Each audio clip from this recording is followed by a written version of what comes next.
Oke, di sini menjelaskan tentang peran administrasi publik dalam pengelolaan pajak. Pengelolaan pajak yang efektif tidak hanya bergantung pada aturan dan kebijakan, tetapi juga pada bagaimana administrasi publik menjalankan fungsinya. Administrasi publik berperan sebagai ujung tombak dalam menjamin kepatuhan wajib pajak, memberikan pelayanan yang baik, serta melakukan pengawasan yang berkelanjutan. Peran ini mencakup pembaruan struktur organisasi, peningkatan kompetensi sumber daya manusia, dan penerapan sistem kerja yang lebih efisien. Melalui administrasi publik, negara mampu membangun kepercayaan masyarakat terhadap sistem perpajakan sebagai bagian dari kontrak sosial antara pemerintah dan lembaga negara. Baik, berikutnya ada peran administrasi publik dalam pengelolaan pajak.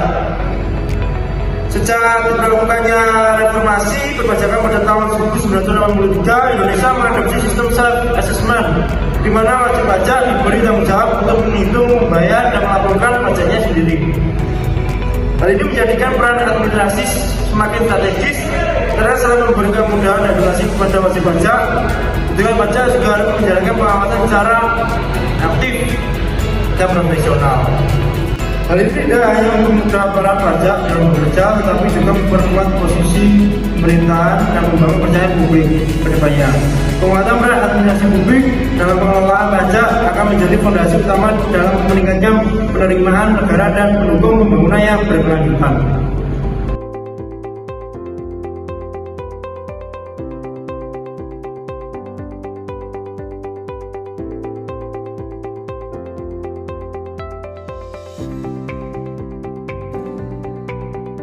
Baik, saya akan menjelaskan tentang bagan yang sebelumnya. Pengertian struktur kelembagaan perpajakan. Struktur kelembagaan perpajakan di Indonesia terdiri atas sejumlah lembaga yang memiliki peran dan tanggung jawab masing-masing dalam mengelola, mengawasi, serta memberikan pelayanan di bidang perpajakan. Lembaga-lembaga ini terbagi ke dalam dua kategori besar, yaitu lembaga utama, pengelola pajak, dan lembaga pendukung serta pengawas perpajakan. Lalu Kementerian Keuangan Republik Indonesia atau Kemenkeu RI.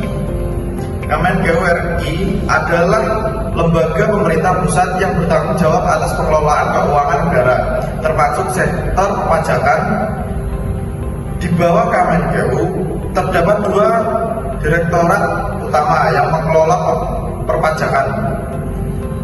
Direktorat Jenderal Pajak atau disingkat jadi DJP bertugas mengadministrasikan perpajakan dan negeri, termasuk pungutan pajak penghasilan atau PPh, pajak pertambahan nilai atau PPN, dan pajak bumi dan bangunan atau PBB. Direktorat selanjutnya Direktorat Jenderal Bea dan Cukai, yaitu disingkat dari DJBC, mengelola perpajakan di sektor perdagangan internasional seperti bea masuk, bea keluar, dan bea cukai. Selanjutnya Direktorat Jenderal Pajak DJP. DJP memiliki struktur organisasi yang terdiri dari yang pertama kantor pusat DJP bertugas merumuskan kebijakan dan standarisasi teknis di bidang perpajakan. Yang kedua, kantor wilayah DJP atau Kanwil DJP, yaitu mengawasi pelaksanaan tugas DJP di wilayah tertentu. Yang ketiga, kantor pelayanan pajak atau KPP, memberikan pelayanan langsung kepada wajib pajak seperti pendaftaran NPWP dan pelaporan SPT. Yang keempat, terakhir, kantor pelayanan penyuluhan dan konsultasi perpajakan atau KP2KP, memberikan penyuluhan dan konsultasi perpajakan kepada masyarakat. Selanjutnya Direktorat Jenderal Bea dan Cukai DJBC. DJBC bertugas mengelola perpajakan di sektor perdagangan internasional termasuk bea masuk dan bea keluar, yaitu pungutan atas barang yang masuk atau keluar dari wilayah Indonesia. Lalu cukai, pungutan atas barang-barang tertentu yang memiliki sifat atau karakteristik khusus seperti rokok dan minuman beralkohol. Selanjutnya, Badan Pendapatan Daerah atau Bapenda. Bapenda adalah lembaga di tingkat pemerintah daerah yang bertanggung jawab atas pengelolaan pajak daerah seperti pajak kendaraan bermotor atau PKB. Yang kedua, pajak bumi dan bangunan perdesaan dan perkantoran atau PBB P2. Yang ketiga, pajak hotel dan restoran. Selanjutnya, pengadilan pajak. Pengadilan pajak adalah lembaga yudikatif yang berada di bawah kekuasaan kehakiman yang khusus menangani sengketa perpajakan antara wajib pajak dan otoritas pajak. Itu baik DJP, lalu DJBC maupun Bapenda. Komisi Pemberantasan Korupsi atau KPK.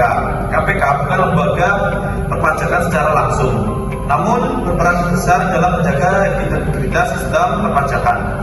KPK dapat menyelidiki dan menindak kasus-kasus korupsi yang terdiri di lingkungan perpajakan, seperti suap antara wajib pajak dan petugas pajak, penggelapan pajak, atau manipulasi laporan keuangan. Baik, selanjutnya Ombudsman Republik Indonesia. Ombudsman adalah lembaga negara yang bertugas mengawasi penyelenggaraan pelayanan publik, termasuk pelayanan oleh instansi perpajakan, wajib pajak yang mengalami perlakuan tidak adil, penundaan layanan, atau bentuk maladministrasi lainnya dari otoritas pajak dapat mengadukan ke Ombudsman. Selanjutnya, konsultan pajak dan kantor akuntan publik atau disingkat jadi KAP. Konsultan pajak dan kantor akuntan publik adalah lembaga profesional non pemerintah yang membantu wajib pajak dalam memenuhi kewajiban perpajakan. Mereka dapat menyusun laporan pajak, melakukan perencanaan pajak, memberikan pendampingan saat pemeriksaan, serta mewakili wajib pajak dalam penyelesaian sengketa. Terima kasih. Reformasi birokrasi dalam administrasi pajak. Reformasi birokrasi dalam administrasi perpajakan di Indonesia, khususnya pada kendaraan bermotor, bertujuan meningkatkan kualitas pelayanan publik yang selama ini dikeluhkan karena kerumitan, biaya, dan kekurangannya keramahan. Pemerintah merespon dengan UU 025 tahun 2009 dan Kepres nomor 81 tahun 2010 untuk mewujudkan birokrasi yang profesional, bersih, dan berorientasi pada pelayanan. Reformasi ini mencakup perubahan struktur, penyederhanaan prosedur, dan penerapan teknologi informasi. Contohnya, Samsat Jawa Timur mengembangkan inovasi seperti Samsat Drive-thru, e-Samsat, dan ATM Samsat sebagai wujud layanan digital yang meningkatkan keterbukaan, kecepatan, dan akuntabilitas. Digitalisasi administrasi perpajakan menggantikan sistem manual dengan sistem paperless untuk memangkas birokrasi, meningkatkan pelayanan, dan memperjelas hukum. Diperkuat oleh Pergub nomor 37 tahun 2015 yang mengakui dokumen elektronik. Kolaborasi antar instansi seperti Dinas Pendapatan Daerah, Kepolisian, dan PT Jasa Harja juga menjadi fokus untuk menciptakan sistem yang terintegrasi. Reformasi ini bertujuan mempermudah proses administratif dan mendorong kepatuhan pajak melalui pelayanan yang cepat, mudah, dan responsif. Secara keseluruhan, reformasi birokrasi perpajakan di era digital memerlukan regulasi fleksibel, teknologi canggih, dan SDM profesional untuk membangun layanan publik yang efisien, efektif, inklusif, dan berpihak pada masyarakat. Sejalan dengan prinsip New Public Service yang menjadikan warga negara sebagai mitra aktif.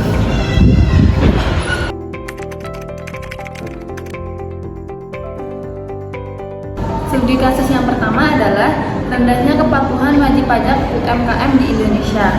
Permasalahannya yaitu meskipun UMKM di Indonesia berjumlah besar 67 juta, tingkat kepatuhan pajaknya rendah dengan hanya sebagian kecil 2,3 juta memiliki NPWP dan lebih sedikit lagi yang rutin membayar. Penurunan tarif pajak menjadi 0,5% belum secara signifikan meningkatkan partisipasi terutama di tengah defisit APBN akibat COVID-19. Rendahnya kepatuhan disebabkan kurangnya pemahaman pajak dan pemanfaatannya. Bahkan insentif pajak selama pandemi pun kurang dimanfaatkan, padahal UMKM berpotensi besar meningkatkan penerimaan negara jika kesadaran dan kepatuhan pajaknya meningkat. Solusinya yaitu sosialisasi dan edukasi tentang regulasi dan kewajiban perpajakan kepada UMKM. Yang kedua, penyederhanaan proses perizinan usaha dan perpajakan. Yang ketiga, pemberian insentif dan kemudahan bagi UMKM yang patuh. Keempat, penegakan hukum yang tegak terhadap UMKM yang tidak patuh. 5. Penyederhanaan proses pengurusan NPWP dan pelaporan SPT pajak. Yang keenam, penurunan tarif pajak UMKM dapat dilihat dari diagram di samping ini. Studi kasus 2, praktik penghindaran pajak oleh korporasi besar. PT Adaro Energi diduga melakukan penghindaran pajak atau tax avoidance melalui praktik transfer sejak tahun 2009 hingga 2017. Perusahaan tersebut disinyalir memindahkan keuntungan dalam jumlah besar dari Indonesia ke perusahaan di negara dengan tarif pajak rendah atau bebas pajak, sehingga menyebabkan pembayaran pajak di Indonesia menjadi lebih besar sebesar 1,75 triliun atau 125 US dollar dibandingkan seharusnya. Dengan demikian, modus penghindaran pajak yang dilakukan dalam kasus ini adalah melalui mekanisme transfer pricing. Solusi untuk penghindaran pajak yaitu dengan meningkatkan kerjasama internasional, peningkatan kemampuan pemeriksaan pajak, penguatan transparansi dan akuntabilitas pelaporan, penegakan hukum yang tegas, peningkatan kesadaran dan kepatuhan sukarela, serta pemanfaatan teknologi dan data analitik oleh otoritas perpajakan. Dalam kasus PT Adaro, jika terbukti perlu ada koreksi fiskal dan sanksi, serta implementasi solusi-solusi ini untuk mencegah kasus serupa. Studi kasus 3, korupsi dalam lembaga perpajakan. KPK menetapkan mantan Kepala Kanwil DJB Banten HNR sebagai tersangka penerimaan gratifikasi sebesar 804 juta terkait jabatannya dari tahun 2015 sampai 2018. Ia juga diduga melakukan pencurian uang senilai 21,5 miliar dari penerimaan dalam bentuk dolar Amerika dan transaksi melalui perusahaan valuta asing dari 2013 sampai 2022. HNF disangkakan pasal gratifikasi dan pencucian uang dan KPK masih mengumpulkan bukti serta menelusuri aset. Solusi dari kasus ini itu dengan menurunkan tindakan tegas KPK melalui pengumpulan bukti komprehensif, penelusuran dan penyitaan aset, proses hukum transparan, serta penindakan pemberi gratifikasi yang diduga kerjasama antara lembaga untuk pencegahan jangka panjang. Dibutuhkan penguatan pengawasan internal dan transparansi di DJP, implementasi sistem pelaporan pelanggaran yang efektif, program edukasi anti korupsi berkelanjutan, dan reformasi birokrasi yang bertujuan untuk menciptakan lingkungan kerja yang bersih dan berintegrasi di sektor perpajakan. Kesimpulan, administrasi publik memegang peran sentral dalam pengelolaan pajak yang efektif di Indonesia, mulai dari menjamin kepatuhan wajib pajak hingga memberikan pelayanan dan pengawasan. Reformasi sistem pajak menuntut administrasi yang transparan dan akuntabel, namun tantangan seperti rendahnya kepatuhan UMKM, penghindaran pajak korporasi, dan korupsi memerlukan penguatan administrasi melalui peningkatan SDM, pemanfaatan teknologi, penyederhanaan proses, pengawasan efektif, kolaborasi antara lembaga, serta edukasi dan penegakan hukum yang tegas demi mewujudkan sistem perpajakan yang adil, efisien, dan berkontribusi pada pembangunan negara.